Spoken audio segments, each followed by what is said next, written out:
All right, Bringing Trailer people, just want to give you a video overview of this 1960 Porsche 356 Abarth GTL tribute car. Just a few quick stats.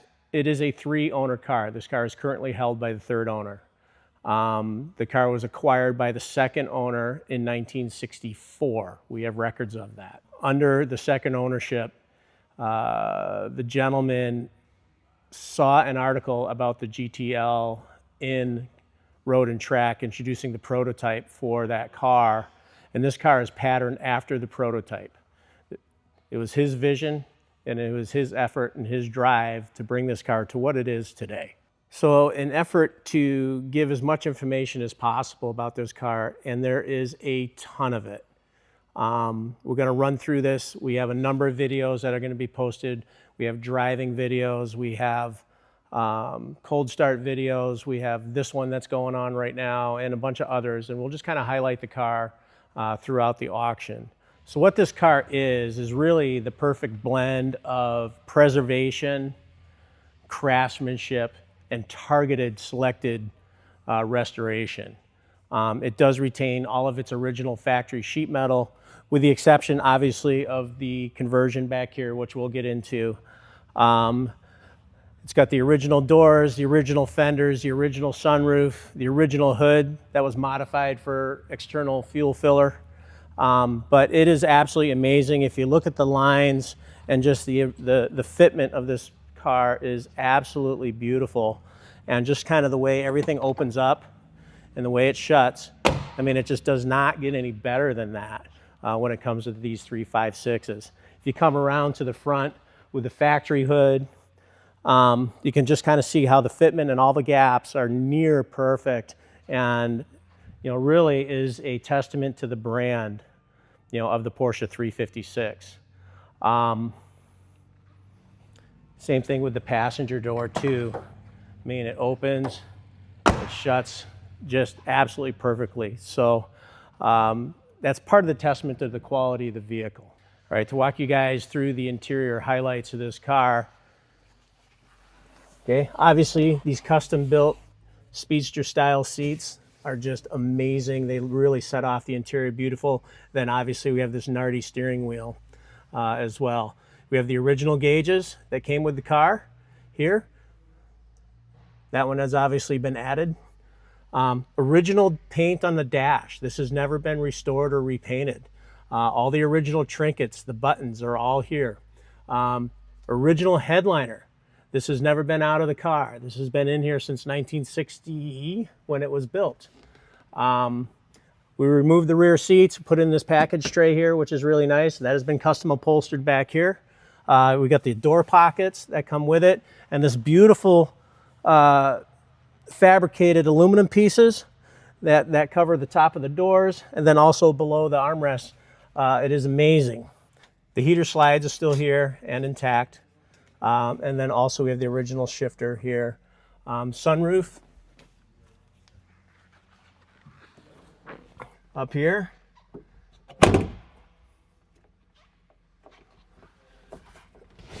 Works perfectly. Sliding it back and then sliding it back forward. And locked back into place. Rearview mirror, again, original to the car. Glove box. I don't believe that this was replaced either, so it has been upgraded to a digital style stereo, which does work with the original style speaker grills down in the footwells. All right, to just kind of showcase the motor and the motor compartment, obviously the opening has been modified, and we'll get into that shortly.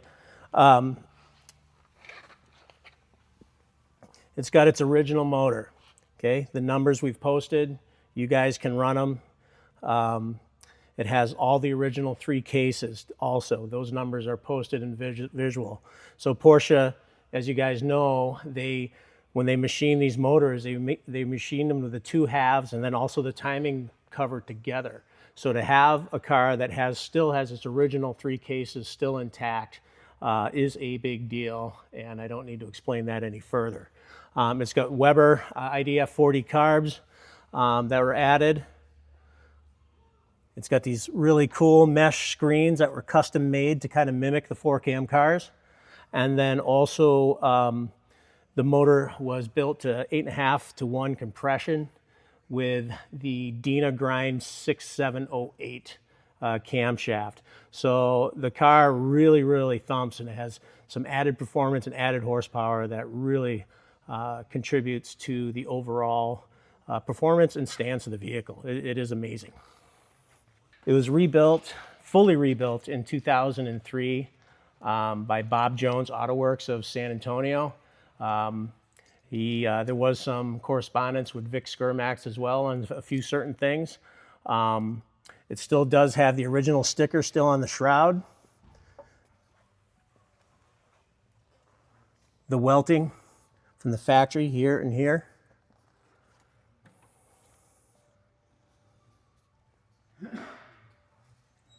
Like I said, pretty amazing stuff. Most notable also on this car, obviously, is the work that was done on the back end. This was patterned directly off of the Abarth GTL, and it was commissioned by Bruce Terry Metalworks to do this, and he crafted this completely out of aluminum. It's all hand-tooled, hand-fabricated. The opening was hand-cut and fit, and the precision that was executed during this was absolutely amazing and stunning. Right down to how they stood these up like the original cars as well.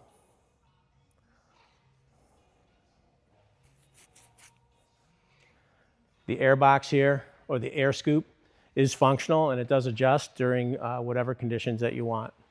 So it will feed and cool the motor accordingly to the conditions that the car is driven in.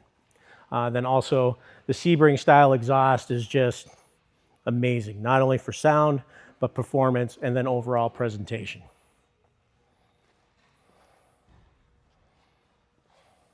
In 2011, the original hood was modified to add this external fuel filler. Again, the level of execution and craftsmanship is really second to none. That kind of takes care of everything topside, so what we're going to do next is we're going to put it up on the rack and we'll walk you through the underside of the vehicle. We have our Abarth Tribute racked up right now, and I'm kind of walk you through the bottom of the car from front to back, just to kind of show off its original integrity. Okay, so walking up to the front, obviously a place that we always want to start with is the tow hook. Okay, and you can clearly see the tow hook is in place, intact. It's original, it's never been removed. And then also the front battery box, as you can see, it still has the the coating that came from the factory. This has never been cut up and put back together. It all just kind of is from when it was new. You got the front longitudinals, again, all in excellent condition. And if you can see way back up there, you got the headlight buckets, okay? All still original condition. Unmolested, and they are excellent. Moving back, we have the original pan, same thing, has never been cut up. Everywhere where metal meets metal, the pinch welds here and over on the other side are all excellent and original. You come to the back footwells, same thing, excellent. It's got all the coating still there. Jack points on both sides, okay? Excellent condition. And then moving on back, you got the torsion tube, okay, has never been removed or cut, and then also the rear subframe up over the wheel wells and everything else. It's unrestored, it's unmolested. The body and the bottom structure is absolutely amazing. We got the rear longitudinals here, again, excellent condition, all the way through and through. This car was never rotisserie restored. It was just always kept, preserved, and cared for since day one. Obviously, the motor's been out and in. We got the original transmission. We got that number sitting there. We got the heater slides right here. They're intact, and they do work. So just really wanted to point that out. The overall original integrity of this vehicle is amazing.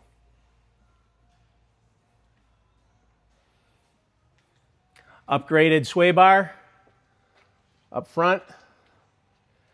And then we also have the Elephant Racing suspension components here in the back, the swing axles and the torsion tube. Sebring custom exhaust. It's got the header pipes that come right on out, and it sounds absolutely amazing. You'd be hard pressed to find the original structural integrity that this car has retained, especially given the use that it's had.